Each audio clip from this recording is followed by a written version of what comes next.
Hello दोस्तों, आप सभी का स्वागत है एनिमे की इस दुनिया में। तो इस एपिसोड के स्टार्टिंग में हमें यूही की तरफ की स्टोरी दिखाई जाती है कि कैसे वो जब पहली बार यूकी से मिली थी तब वो उसे काफी रूड था, और जब यूही ने उसे उसके साथ खेलने के लिए बुलाया था तो उसने एक सिग्मा मेल की तरह उसके मुंह पे मना कर दिया कि मुझे नहीं खेलना। लेकिन वक्त के साथ यूकी उसके लिए थोड़ा पिघल गया और वो लोग काफी अच्छे दोस्त बन गए। और उसके साथ रहने के बाद ही यूही को पता चलता है कि यूकी असल में ना काफी काइंड और नेक दिल का इंसान है। एक दिन जब दोनों स्कूल से लौट रहे थे तब यूही यूकी से कहती है कि क्या तुम्हारे साथ रहने के लिए मुझे भी एक काफी हाई स्कूल में जाना होगा। पर यूकी के कुछ जवाब से पहले ही वो इस बात को टालकर आगे चलने लगती है। लेकिन लड़कियों का तो आप जानते ही हो, वो आगे जाकर यूही से फिर से पूछती हैं कि मैंने अभी जो कहा था उसके बारे में तुम्हारा क्या कहना है।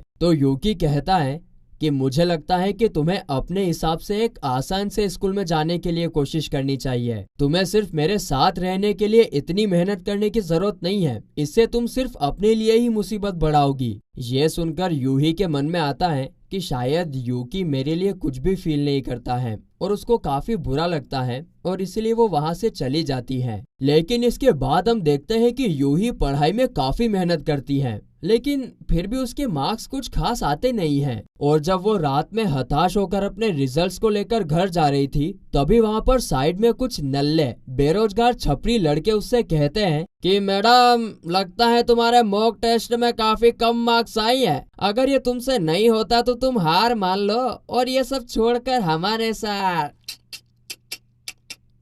मजे करो यार। पर तभी उसी टाइम पर अपने हीरो की एंट्री होती है और वो पीछे से उन लड़कों से कहता है कि ये लड़की मेरी बंदी है, इसलिए दफा हो जाओ यहाँ से। और ये सुनकर वो लड़के कहते हैं अरे यार, मैडम तो बुक है ऑलरेडी, और वो वहाँ से चले जाते हैं। आगे यूही उससे पूछती है कि तुम यहाँ पर क्या कर रहे हो, जिस पर यूकी कहता है तो आखिर तुमने क्या डिसाइड किया। वैसे भी वो लोग जो बोल रहे थे वो पूरी तरीके से गलत नहीं था। अगर तुमसे नहीं होता तो तुम्हें अपने आप पर इतना प्रेशर नहीं डालना चाहिए। यह सुनकर यूही कहती है भले ही लोग मुझे कुछ भी क्यों ना बोले, मैं फिर भी तुम्हारे साथ एक ही स्कूल में जाना चाहती हूँ। और इतना कहकर उसकी आंखों में आंसू आ जाते हैं, जैसे कि वो पूरे दिल से यूकी के साथ ही जाना चाहती है। तो यूकी उसके सर पर हाथ रख के कहता है कि अगर यही तुम्हारा डिसीजन है तो मुझे भी तुम्हारी मदद करनी होगी। तो चलो ठीक है, फिर मैं तुम्हारी पढ़ाई में मदद करूंगा, लेकिन मैं तुम्हारे ऊपर रहम नहीं करने वाला हूँ। अगर तुम बाद में रोती भी हो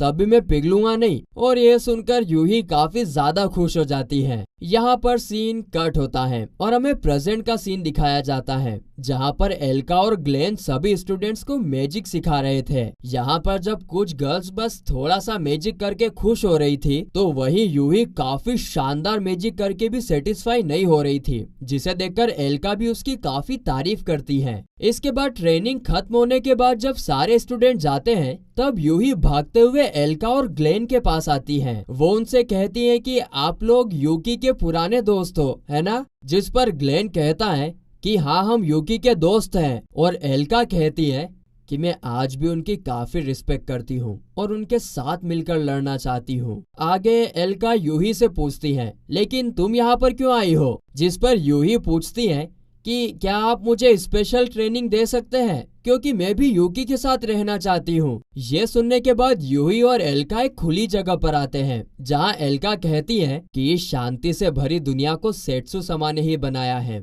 और वो अभी भी किसी न किसी जगह लड़ ही रहे होंगे ताकि वो इस दुनिया में शांति बनाए रखे। और उनके दोस्त होने के नाते हम तैयार खड़े हैं ताकि उनके एक इशारे पर हम एक्शन ले सकें। आगे यूही कहती है कि मेरे पास यूकी के साथ रहने का और उसके लिए कुछ भी करने का पक्का इरादा है, पर फिलहाल मेरे पास उतनी ताकत नहीं है, इसलिए प्लीज आप मेरी मदद कीजिए। जिस पर एल्का कहती है कि अगर ऐसी बात है तो ठीक है। और इतना कहकर वो यूही का टेस्ट लेने के लिए उसके साथ फाइट करने के लिए आगे आती है। वो यूही पर अपने स्वॉर्ड से अटैक करने लगती है, पर यूही भी उन अटैक को ब्लॉक करती है। आगे एल्का जंप करके मैजिक से उसके ऊपर काफी सारे आइस से अटैक करती है, तो यूही भी उन्हें अपने फायर मैजिक से रोक लेती है और उसके बाद दोनों क्लोज कॉम्बैट करने लगते हैं। तभी एल्का पीछे से हटकर कहती है कि तुम पहले से काफी ज्यादा स्ट्रॉन्ग बन गई हो। यहाँ आने वाला हर एक स्टूडेंट काफी टैलेंटेड है, लेकिन उनके बीच में तुम काफी ज्यादा टैलेंटेड हो। लेकिन फिर भी अगर तुम सेट्सु समा का साथ देना चाहती हो तो तुम्हारे अंदर एक चीज की कमी है। और इतना कहते ही एल्का उसे अंडरग्राउंड टनल में लेकर जाती है और कहती है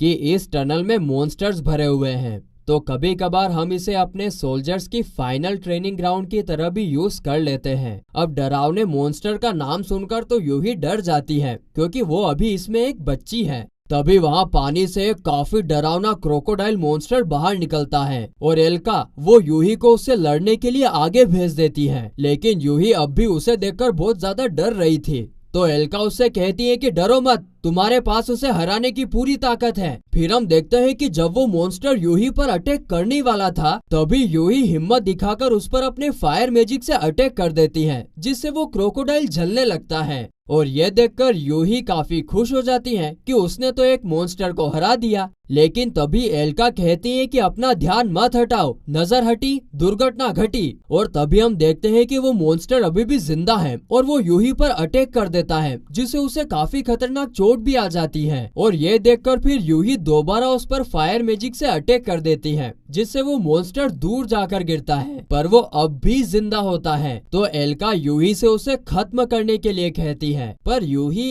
ऐसा करने में हिचकिचाहट दिखाती है, जिस पर एल्का कहती है कि मैजिक पावर के मामले में तुम लगभग मेरी बराबरी कर सकती हो, लेकिन ये एक वॉर है। यहाँ अगर तुम दुश्मनों को खत्म नहीं करोगी तो वो तुम्हें खत्म कर देगा। इसीलिए अगर तुम्हें अपने लोगों को बचाना है तो दुश्मनों से लड़कर उन्हें मारना होगा, और तुम्हारे अंदर इसी चीज की कमी है। और इतना कहकर एल्का बिना कुछ सोचे समझे उस मॉन्स्टर को खत्म कर देती है और वहाँ से चली जाती है। यहाँ पर सीन कट होता है और अगले दिन यूही अपने रूम में बैठी हुई थी। तभी वहाँ पर थिया आकर उसकी चोट को हील करने लगती है और कहती है कि एल्का का तुम्हें ऐसे अचानक रियल बैटल में भेजना पागलपन था। जिस पर यूही कहती है कि कोई बात नहीं, मैंने ही तो उनसे रिक्वेस्ट की थी। फिर थिया कहती है कि मैं तुम्हें भी हम में से एक समझती हूँ, क्योंकि हमें नहीं पता कि सेट्सु तुम्हारी दुनिया में कैसा था, पर वो तुम्हें भी वैसे ही देखता है जैसे वो हमें देखता है। और इसीलिए मैं समझ सकती हूँ कि एल्का ने ऐसा क्यों किया।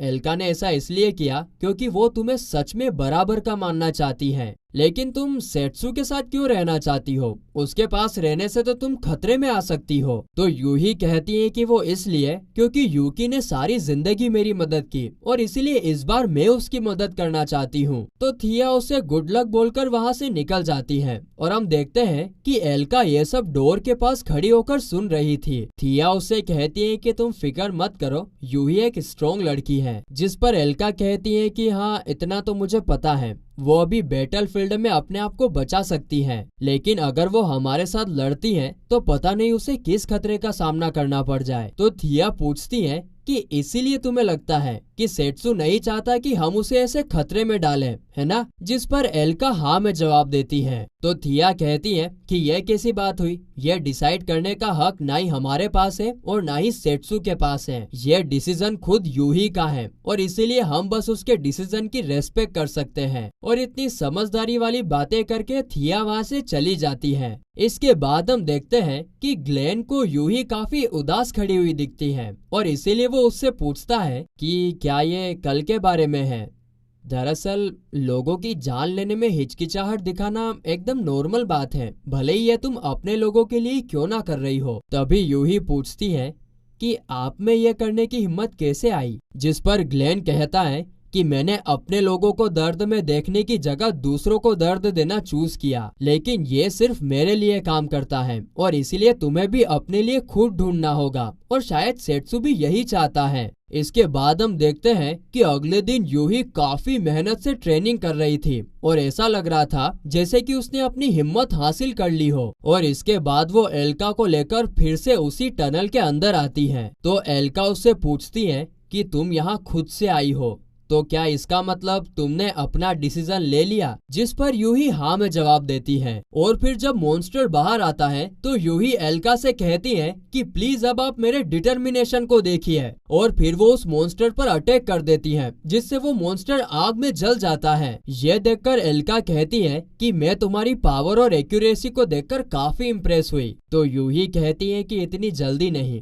क्योंकि ये मॉन्स्टर अभी मरा नहीं है, मैंने बस इसे थोड़ी देर के लिए बेहोश कर दिया है। और यही मेरा डिसीजन है कि कभी किसी की जान ना लेना, और इसीलिए मैं कभी किसी से हारूंगी भी नहीं और किसी की जान भी नहीं लूंगी। जिस पर एल्का कहती है कि तुम्हारा जवाब तो बिल्कुल सेट्सु समा जैसा है, और मुझे तुम्हारा ये डिसीजन सुनकर काफी खुशी भी हुई, लेकिन इसके लिए तुम्हें काफी ज्यादा स्ट्रोंग बनना पड़ेगा। तो यूही कहती है कि हाँ, मैं काफी स्ट्रोंग बनूंगी ताकि मैं यूकी और यहाँ बाकी सभी लोगों को बचा सकूं। इसके बाद हम देखते हैं कि ग्लेन सभी स्टूडेंट्स को बता रहा होता है कि किंग ने हमें ऑर्डर दे दिया है, और इसीलिए हम अपने देश और उसके सिटीजन्स की रक्षा के लिए कल शाम को डिमोनिक नेशंस के लिए निकलेंगे। सब लोग फिजिकली और मेंटली तैयार हो जाओ। जिसे सुनने के बाद सारे स्टूडेंट्स वहाँ से जाने लगते हैं। अकेली यूही ही ऊपर इन तीनों के पास आती है।